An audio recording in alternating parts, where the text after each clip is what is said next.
Tomorrow is the last day of early voting. The 3rd District Congressional race is the most crowned race for Louisiana's seat in the U.S. House of Representatives. 7 candidates in that field. There are 3 Democrats, Rob Anderson, Mimi Methvin, and Verone Thomas, a Libertarian candidate, Erin Andrus, and 2 Republicans, Josh Guillory and the incumbent, Congressman Clay Higgins. And with just over a week to go, the latest campaign finance reports are in.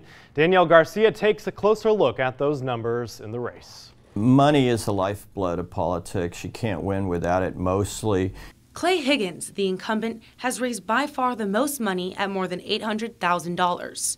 Josh Guillory and Mimi Methvin are behind him at $320,000 and $230,000. Erin Andrus, a Libertarian, doesn't have any records on file.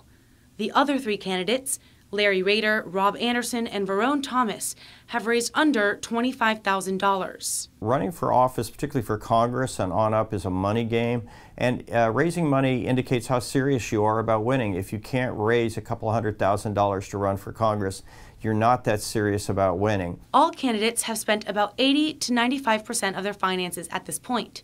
The top 3 fundraisers, each with less than $100,000 cash on hand.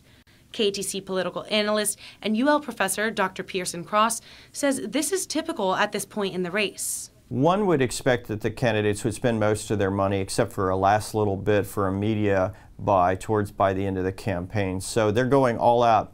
If they make it into the runoff, they'll raise more money to spend. Although Cross says money plays a key factor in elections, many people we spoke to say things like media appearances, yard signs, and other ads don't play much of a factor when they head to the polls. I love somebody who doesn't come for a photo op to a community event. They come and they support no matter what, just because that's what helps to get my vote, more than any kind of ad. The more money you have is not as important to me, and how much you raise doesn't affect my vote. It's more about what your underlying politics are going to do. But Cross says name recognition paid for by candidates goes a long way. Voters are probably unaware of how much money candidates have, but they are aware of how often they've heard that candidate's name, whether they've seen that candidate on TV or social media. So money won't buy you voters, but it'll help alert voters to your presence. In Lafayette, Danielle Garcia, KATC TV3.